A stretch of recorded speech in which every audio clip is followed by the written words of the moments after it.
capítulo 19. Y vamos a ver un poco el trato de Dios con su siervo Elías. Y vamos a ver también un poco la situación en la que se encontraba Elías, cuál era un poco el contexto en el que se encontraba y, y ver tal vez algunas cosas que pueden ser útiles, sacando el puede ser, cosas que son útiles para nuestra vida, aprendiendo de él y aprendiendo de lo que Dios hace también. Vamos a orar de nuevo. Señor, te damos gracias. Te damos gracias, Señor, por tu palabra. Eh, Primero porque es tuya, Señor, y porque es útil para nuestra vida. Tu palabra, Señor, nos instruye. Tu palabra, Señor, nos corrige. Tu palabra, Señor, nos redarguye y instruye, Señor, en el camino que quieres que andemos, a fin de que podamos, Señor, vivir de tal manera que a ti te agrade y caminar contigo. Señor, de tiempo para hablar a nuestro, provocar, Señor, ese cambio que deseas hacer. Háblanos, Señor. Bueno, estaba Elías ahí en un momento en su vida, ahí en el capítulo 19 de Primera Reyes, en un momento de su vida que venía de algunas victorias. En primer lugar, en el capítulo 17 vemos ahí la victoria que Dios le concede a Elías, o mejor dicho, lo que Dios hizo por medio de Elías, en que va Elías a Acab y le dice que durante un periodo, por 3 años, no iba a haber lluvia en aquel lugar. Entonces, claro, para este rey recibir esta noticia era querer matar a Elías. Entonces, Elías huye, se va a, a un lugar y pasa allí en el desierto, huye al desierto y va a ese arroyo de Kerit, donde Dios lo mandó, y allí Dios lo alimenta. Dios manda a los cuervos que le lleven carne, en pan, para alimentarlo. Allí también Dios le da de beber el agua de aquel río, ¿no? De aquel arroyo, perdón. Y allí Dios está obrando y haciendo milagros en la vida de Elías. Después en el capítulo 18, Elías es buscado por Acab y por Jezabel. Quieren matarlo por estas profecías que él estaba haciendo, que Dios estaba enviando por medio de Elías. Y llega un momento donde Elías dice, bueno, voy a ir, me voy a presentar delante de Acab como Dios me lo ha mandado. Y sabía que lo querían matar, entonces pasa aquel milagro, aquella obra de que Dios manifiesta su poder al enviar fuego del cielo y consumir aquel buey, aquel buey que Elías colocaba sacrificio para que el pueblo y para que Acab y Jezabel pudieran ver el poder de Dios y ver quién era el Dios verdadero. Y Jehová, Dios de los ejércitos, o el Dios de los Baales y, y Acera, ¿no? Entonces allí se reúnen en Carmelo, en aquel monte se reúnen los 450 profetas de los Baales y los 400 profetas de Acera, preparan su buey, preparan su holocausto, nada sucede. Y Elías prepara también su buey, coloca la leña, coloca las 12 piedras en aquel altar, moja toda la leña, pide que se echen 4 cántaros de agua, lo hace por 3 veces, 12 cántaros de agua se derraman sobre aquel altar, ora a Dios y Dios hace descender fuego del cielo y consume aquel buey, aquella leña, aquellas piedras y también el agua que estaba todo alrededor. Entonces, después de todos estos milagros que Dios había estado haciendo, Elías tiene miedo. Y vamos a ver el capítulo 19. Acab, dice el versículo 1, dijo a Jezabel la nueva de todo lo que Elías había hecho y de cómo había matado a espada a todos los profetas. Entonces envió Jezabel a Elías un mensajero diciendo, así me hagan los dioses y aún me añadan si mañana a estas horas yo no he puesto persona como la de uno de ellos. Eran un rey y una reina lo más amables que habían en esa época, ¿no? Querían matarlo a Elías, tal como pasó con sus profetas, de sus ídolos, ¿no? Entonces, viendo pues el peligro, se levantó Elías, ¿verdad? Y se fue para salvar su vida. Y vino a Beerseba, que está en Judá, y dejó allí a su criado. Y se fue por el desierto un día de camino y vino y se sentó debajo de un enebro deseando morirse. Y deseando morirse dijo, basta ya, oh Jehová, quítame la vida, pues no soy yo mejor que mis padres. Y echándose debajo del enebro, se quedó dormido y he aquí luego un ángel le tocó y le dijo, levántate, come. Entonces él miró y he aquí a su cabecera una torta cocida sobre las ascuas y una vasija de agua y comió y bebió y volvió a dormirse. Y volviendo el ángel de Jehová la segunda vez lo tocó, diciendo, levántate y come, porque largo camino te resta. Se levantó pues y comió y bebió, y fortalecido con aquella comida caminó 40 días y 40 noches hasta Horeb, el monte de Dios. Y allí se metió en una cueva, donde pasó la noche, y vino a él palabra de Jehová, el cual le dijo, ¿qué haces aquí, Elías?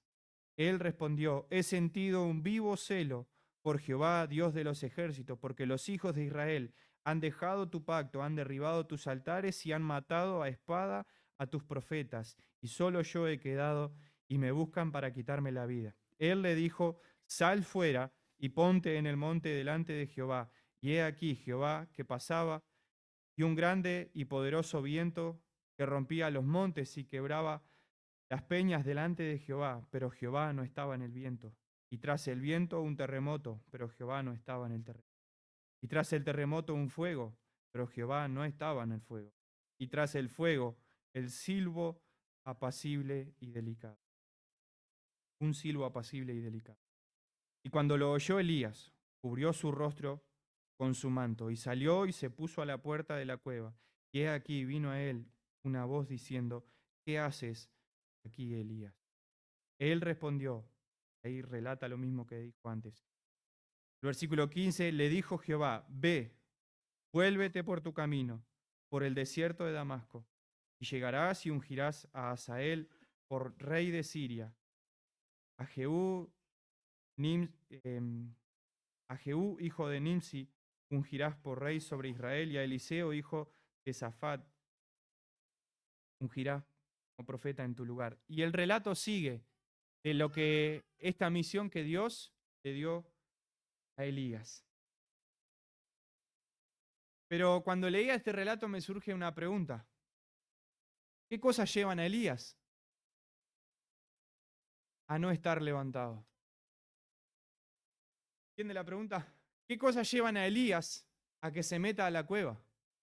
¿Qué cosas llevan a Elías al desánimo? ¿Qué cosas llevan a Elías tal vez a esa depresión? ¿Qué cosas llevan a Elías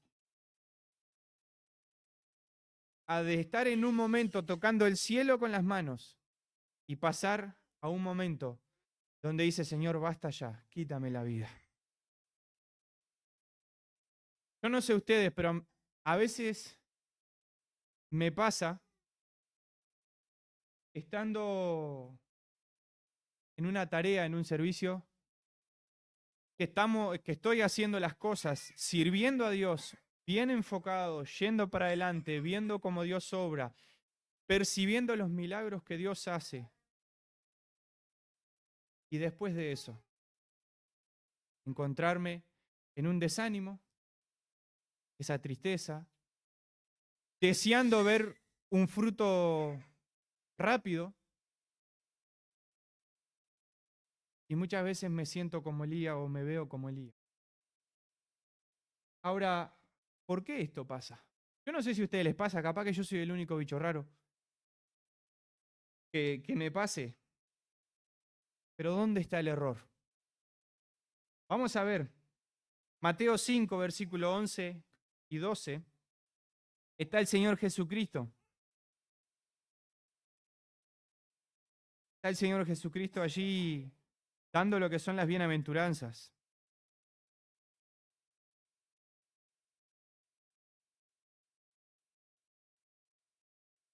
Y dice, bienaventurado, dice el versículo 11, cuando por mi causa os vituperen y persigan, y digan toda clase de mal contra vosotros mintiendo. Gozaos y alegraos, porque vuestro galardón es grande en los cielos, porque así persiguieron a los profetas que fueron antes de vosotros.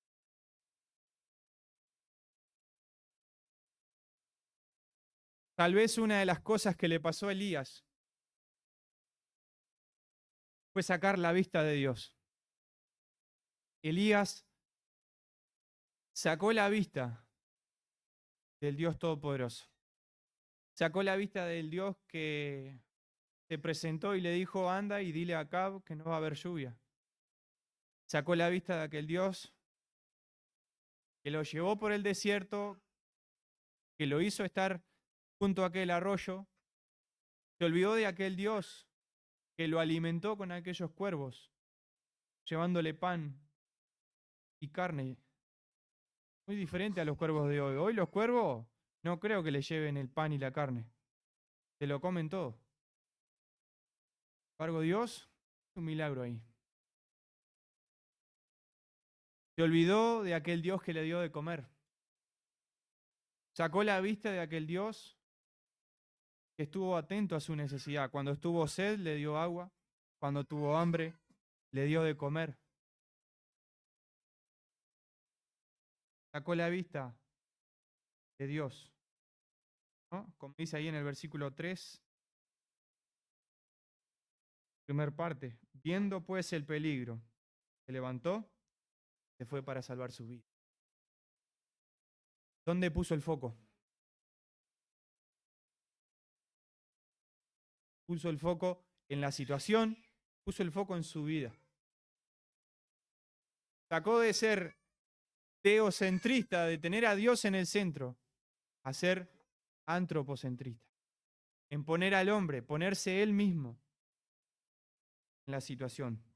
Tuvo miedo. Tuvo miedo. Vio el peligro, vio la situación difícil y dijo, por acá que no hay espina. Huyó de ahí. Hay otros momentos en la Biblia donde huir es lo que Dios nos manda. José, cuando estaba con la mujer de Faraón y fue acosado, ¿qué hizo? Huyó. Ahí tenía que huir. Ahí tenía que huir. Pero Elías huyó por otro motivo. José huyó por permanecer fiel a Dios. Elías huyó por guardar su vida. ¿Qué diferencia? Muchas veces yo me encuentro huyendo de situaciones donde debiera permanecer, porque bienaventurados sois, dice el versículo 11 ahí en Mateo 5, cuando por mi causa sois, os vituperen y os persigan. Qué difícil es el versículo 12. Gozaos y alegraos. Sabemos que nuestro galardón es grande, sabemos que la recompensa es grande, pero cuando estamos en medio de la dificultad, es difícil estar gozados, gozosos y alegres. Elías perdió su gozo, perdió su alegría, porque sacó sus ojos de Dios y los puso en él mismo. Debemos tener esa conciencia de estar en la voluntad de Dios. Mundo, tenéis aflicción, pero confiad porque yo he vencido el mundo. Mateo 5:13 ahí en adelante dice, vosotros sois la sal de la tierra, pero si la sal se envaneciere, ¿con qué será salada? No sirve más para nada, sino para ser echada fuera y hollada por los hombres. Vosotros sois la luz del mundo. Una ciudad asentada sobre un monte no puede esconderse. Ni se enciende una luz y se pone debajo de un almud, sino sobre el candelero y alumbra a todos los que están en casa. Y alumbre vuestra luz delante de los hombres, para que vean vuestras buenas obras y glorifiquen a vuestro Padre que está en los cielos. Cuando nosotros sacamos la mirada de Dios, lo otro que perdemos es nuestra esencia.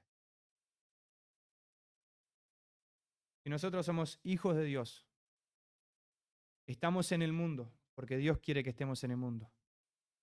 Estamos en un mundo donde sabemos que vamos a tener dificultades, pero Dios nos puso en ese lugar para que seamos sal, para que seamos luz en medio de las dificultades. Si yo no estoy cumpliendo con eso, entonces no sirve para nada. Entonces, cuando yo pierdo el foco de Dios, pierdo la esencia de lo que Dios ha hecho. El Salmo 23 dice, Jehová es mi pastor. Cuando yo pierdo el foco, saco el foco de Dios, pierdo de vista quién Dios es. Y para mí ya deja de ser mi pastor. Para mí deja de ser aquel que me hará descansar. Pero cuando mi foco está puesto en Dios, yo puedo decir, Jehová es mi pastor, me hará descansar. Junto a aguas de reposo Él me pastoreará. Confortará mi alma, me guiará. No temeré mal alguno. Tú estarás conmigo.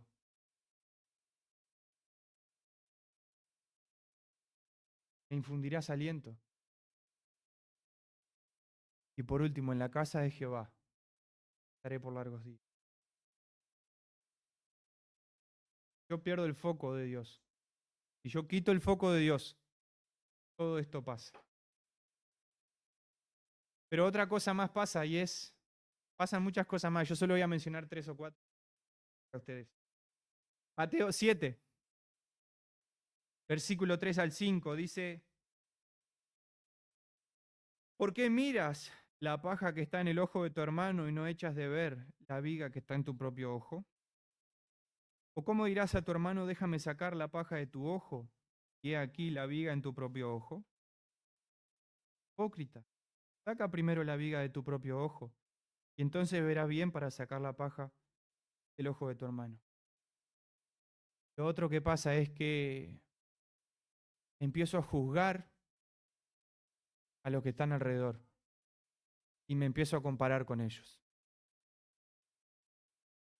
Cuando saco el foco de Dios, de lo que Dios está haciendo, de lo que Dios es, y lo pongo el foco en mí, en lo que yo soy, en lo que yo estoy haciendo, me empiezo a comparar con otros. Y empiezo a mirar que el otro tiene mejores características que yo, mejores capacidades que yo.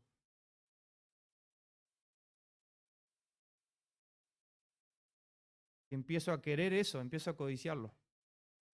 Y me empiezo a comparar con esa persona. Como segundo punto vamos a ver la soledad.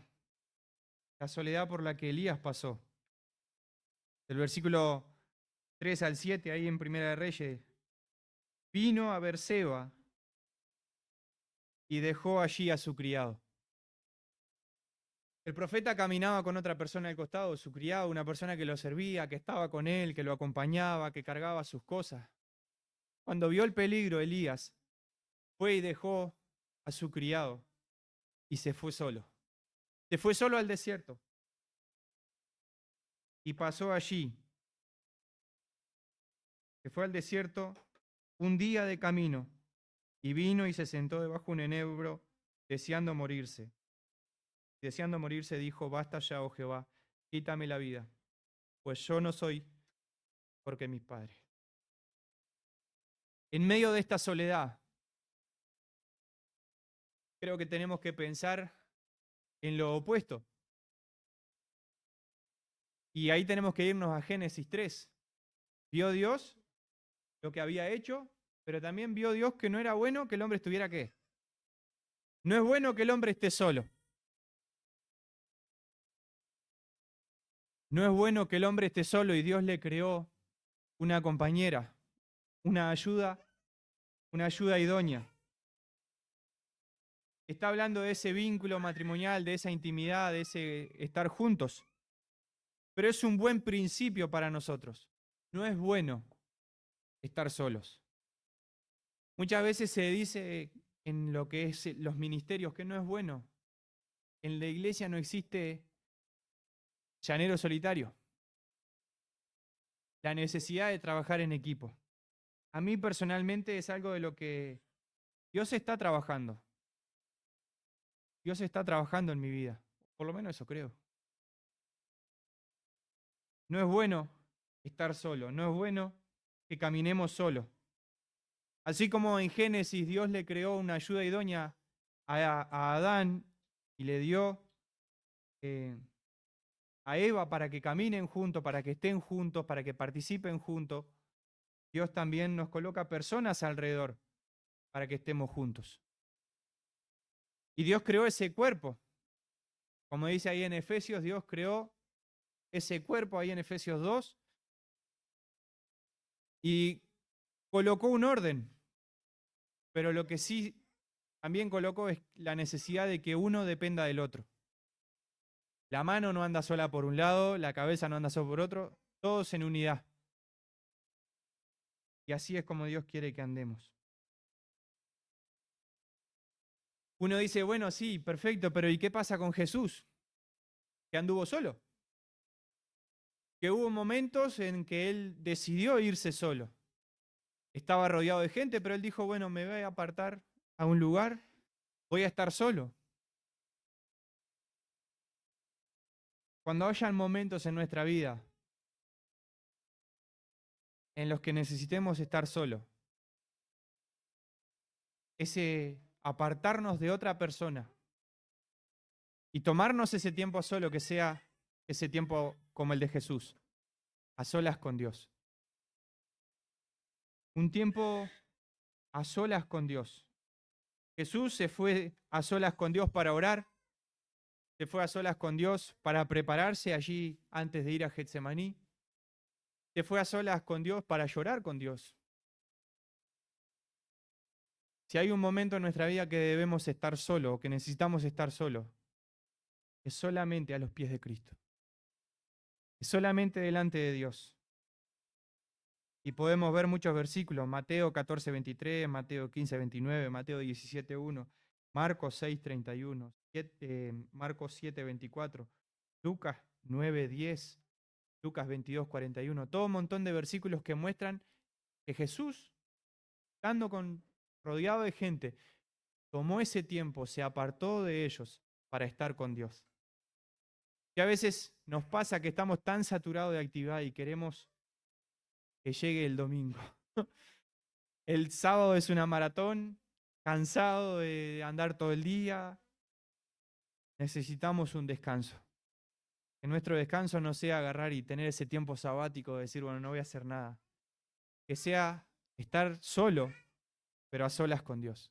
Para orar, para arreglar las cosas con Dios, para pedir perdón si hay que hacerlo, pero para escuchar a Dios.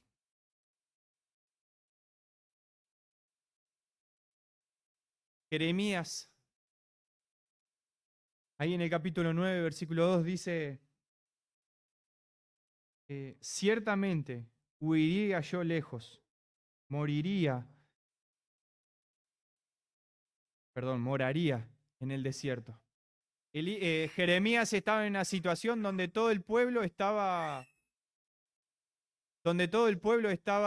yendo en contra de Dios y él estaba peleando también por toda la situación. Y él dice, moraría yo en el desierto, como diciendo, con tal de estar tranquilo un rato, me iría solo allá, lejos al desierto.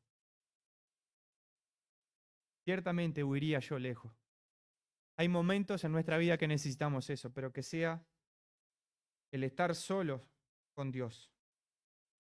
Y vamos a ver la tercer S, o el tercer punto, que es ese silbo apacible que aparece ahí en el versículo 13.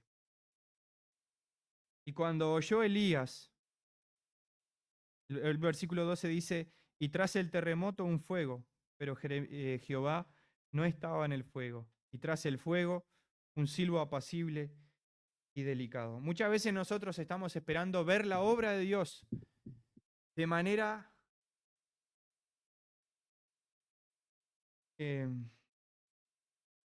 decirlo, de una manera, ¿cómo? Eso que no me va a salir. De una manera tan espectacular, ¿sí? De una manera tan magnífica, como esta presentación de ese trueno, de ese relámpago, de ese fuego, ¿no? Muchas veces nosotros queremos ver la obra de Dios así, de algo tan grandioso, algo tan... Esto es espeluznante. De algo tan grandioso, y muchas veces nos olvidamos que Dios está trabajando de manera que no lo podemos ver. En ese silencio, en ese silbo pasible, delicado. Hemos mencionado algunas de las cosas como Dios está obrando en los adolescentes, en los jóvenes. Y uno espera obviamente un resultado, claro, una explosión de, de niños, de gente que se acerque y que venga Dios, pero Dios va trabajando en las obras, en las personas de maneras que nosotros ni lo podemos ver. Va despacio, va lento. A veces quisiéramos que Dios fuera, que ya añada a la iglesia la gente que se ha de convertir. Va paso a paso, paso a paso. Qué lindo es poder ver esas cosas, ver cómo Dios está obrando. Muchas veces cantamos, aunque no pueda ver, sé que estás obrando. Y muchas veces lo cantamos simplemente la boca para afuera, de los labios para afuera. Ahora, qué lindo es cuando decir esas palabras remueve todo dentro de nosotros. Que aunque no pueda ver, Emma, que aunque no pueda ver a Dios obrando, Él está ahí. Tal vez no de esa forma magnífica que uno espera. Que uno vaya y le predique y la gente, ¡pum!, se convierte enseguida. Dios está obrando. Dios está trabajando y Dios está haciendo crecer su pueblo.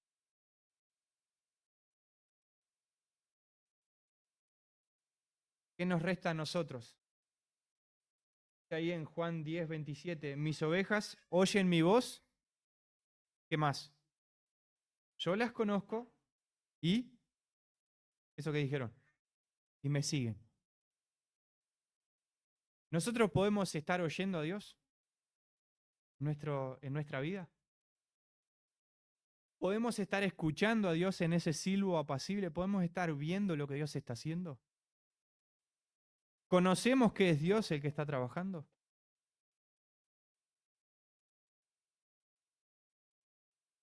El Salmo 119, versículo 103 al 105.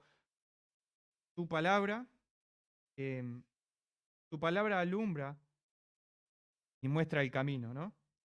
Cuán dulce es a mi paladar tus palabras.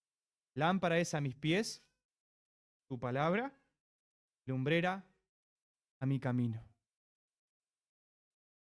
Podemos estar seguros de que estamos caminando por ese camino que Dios ha marcado.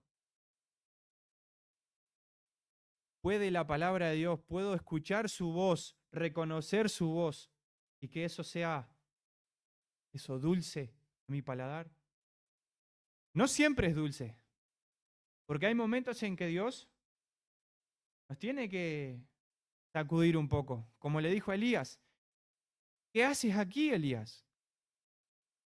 ¿Estás viendo lo que estoy haciendo? ¿Estás viendo cómo estoy trabajando? ¿Estás viendo que te he sustentado, que no te he dejado pasar hambre? ¿Estás viendo que te he dado de comer, que te he dado agua? ¿Estás viendo que te he dado la victoria? ¿Estás viendo que he guardado tu vida a pesar de que te persiguen? ¿Te vienes a esconder en una cueva?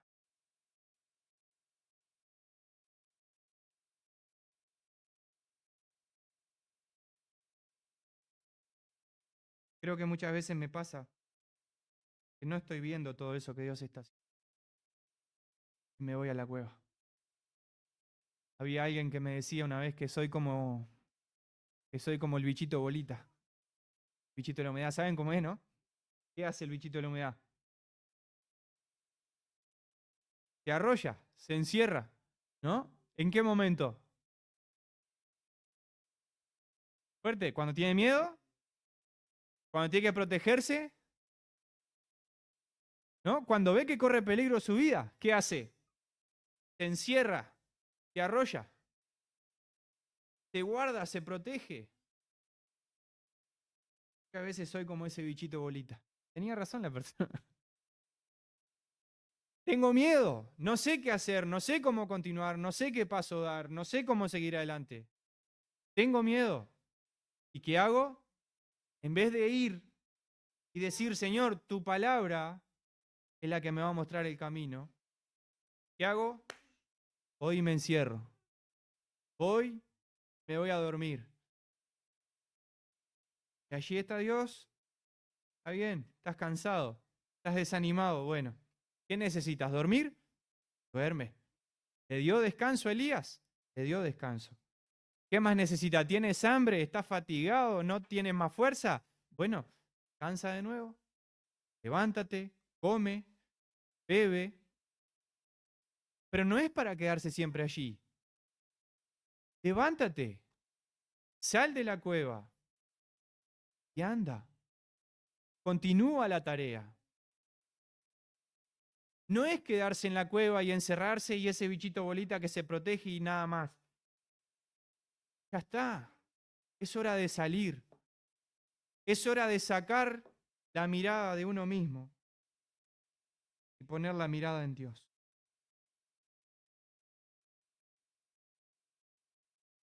Tener la conciencia de que quien está hablando es Dios. Elías identificó la voz, miró, escuchó el trueno, vio todo lo que hizo, escuchó el relámpago, vio todo lo que hizo, vio y escuchó el fuego, vio todo lo que hizo, pero el silbo apacible, esa oveja reconoció la voz. ¿Qué hizo?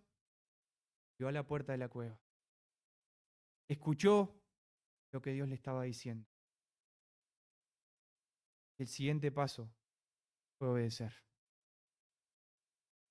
Dios, en el versículo 8 dice, se levantó Elías, comió, bebió y fortalecido con aquella comida, no 40 días y 40 noches, a llegar al monte. ¿Era necesario estar esos 40 días y 40 noches? Pero Dios lo llevó por allí. Cuanto antes podamos escuchar la voz de Dios, cuanto antes podamos salir de la cueva,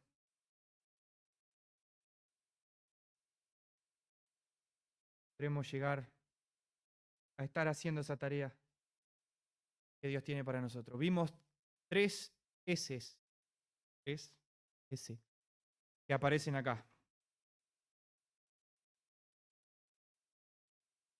Sacar la mirada de Dios, la soledad y ese silbo apacible. Ahora vamos a ver las tres V. Vuelve a poner la vista en Dios. Vuelve a caminar con Dios, pero también con los otros, en equipo. Vuelve a oír a Dios. Estas son las cosas que Dios le habla a Elías. Son las cosas que Dios me habla a mí. Espero que Dios te hable a ti también. ¿Sigues en la cueva? Estás esperando para salir.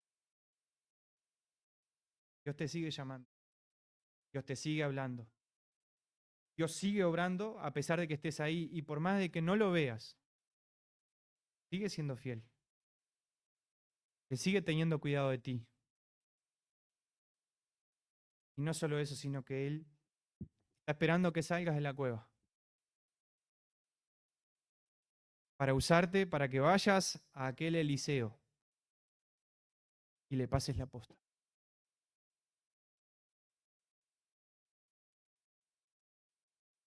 Señor, te damos gracias por tu palabra.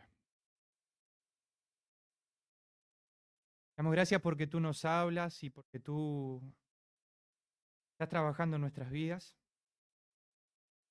Tal vez ni lo podemos ver. Sabemos que tú estás allí. Que tu palabra, Señor, no vuelva a ti vacía. Encuentre lugar en nuestra vida y pueda dar su fruto, Señor. Y la gloria a Dios en Cristo.